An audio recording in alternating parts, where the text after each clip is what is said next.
یار غار کا دور خلافت آیا، سیدنا ابو بکر صدیق رضی اللہ تعالیٰ عنہ کا دور خلافت آیا، آپ نے فرمایا اے صحابہ نہیں ہو سکتا کہ ختم نبوت میں حملہ کرنے والا مسلمہ کذاب اور یہ بھی زندہ رہے اور ختم نبوت کے ماننے والے، ختم نبوت کے پہرے دار، ختم نبوت کے چوکیدار ہم صحابہ کرام بھی زندہ رہے۔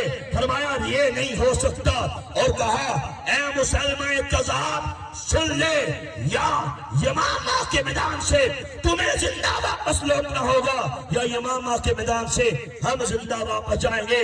علماء بیٹھے ہیں اور پوچھو جنگ یمامہ ہوئی کہ نہیں ہوئی؟ جنگ یمامہ نے صحابہ کرام نے اس جنگ کے اندر کیا مسلمہ کذاب کے ٹکڑے ٹکڑے کیے یا نہیں کیے؟ جنگ یمامہ کے اندر مسلمہ کذاب کے 27,000 اس کے جنگجو، 27,000 اس کے مارنے والے، کیا صحابہ کرام نے جسموں کے ٹکڑے ٹکڑے کر کے کتے کی موت مارے کہ نہیں مارے؟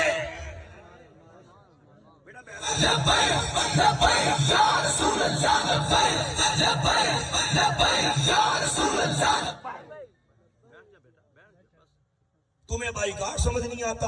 میں اس جنگ کے حوالے سے ایک بڑا اہم واقعہ آپ کے سامنے پیش کرنا چاہتا ہوں، بالخصوص اس طبقے کے لیے جو کہتا ہے کہ جتھے کوئی لگا ہے انہوں لگا رہن دیو۔ ذرا بولو تو، جتھے کوئی لگا انہوں دینا چاہتا ہوں۔ ایسے بات نہیں کروں گا، دلیل سے بات کروں گا، چیلنج دھاتی سے بات کروں گا۔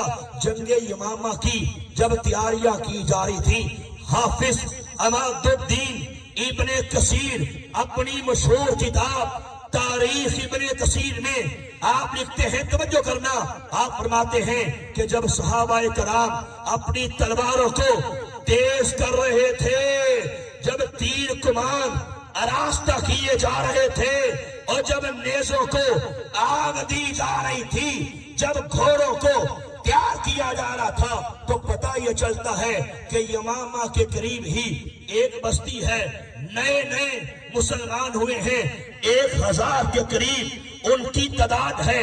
تو یار غار سیدنا ابو بکر صدیق نے فرمایا اے صحابہ جاؤ، جا کے انہیں بھی ختم نبوت کا پہرا دینے کے لیے تیار کرو، جنگ یمامہ کی تیاریاں کرنے میں انہیں بھی تیار کرو، کہو چلو ختم نبوت کا مسئلہ ہے، ہمارا ساتھ دو۔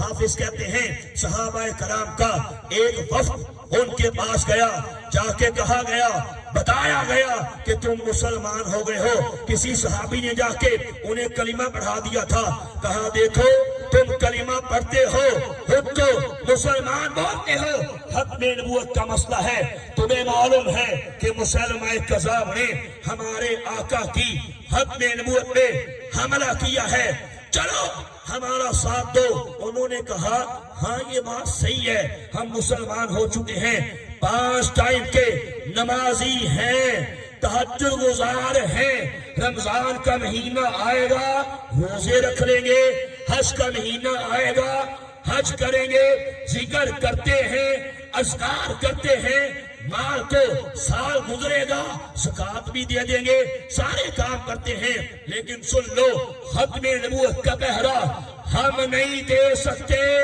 پنجابی میں ترجمہ کرو، یہی بنتا ہے کہ جتھے مسلمہ کذاب لگ گئے لگا رہن دو۔ مسلمہ کذاب ہمارے نبی کی عزت پہ حملہ کرتا ہے، کرتا رہے، ختم نبوت پہ حملہ کرتا ہے، کرتا رہے، جتھے وہ لگ گئے لگا رہن دو۔ حافظ کہتے ہیں کوئی ایک بندہ بھی ساتھ جانے کے لیے تیار نہیں ہوا۔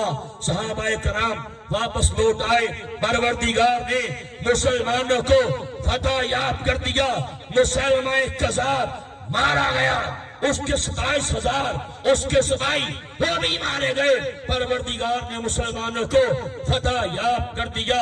پوچھا گیا امیر المومنین ابو بکر صدیق یہ تو بتائیے جنہوں نے یہ کہا تھا کہ ختم نبوت کا پہرا دینا ہمارا کام نہیں ہے، ان کے ساتھ کیا سلوک کرے؟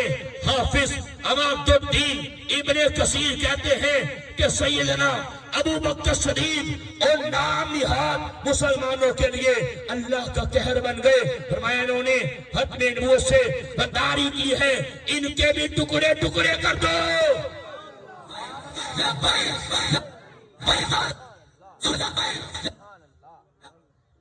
کیا کہا؟ ان کے بھی انہوں نے ختم نبوت کے ساتھ غداری کی ہے، ان کے سامنے کریم آقا کی عزت پہ حملہ ہوا، ختم نبوت پہ حملہ ہوا، انہوں نے کہا ختم نبوت کا پہرا دینا یہ تو ہمارا کام ہی نہیں ہے، یہ ختم نبوت سے انہوں نے غداری کی ہے، اور غدار کو بھی جو کریم آقا کی ختم نبوت سے غداری کرے اسے بھی زندہ رہنے کا حق دیا جا سکتا۔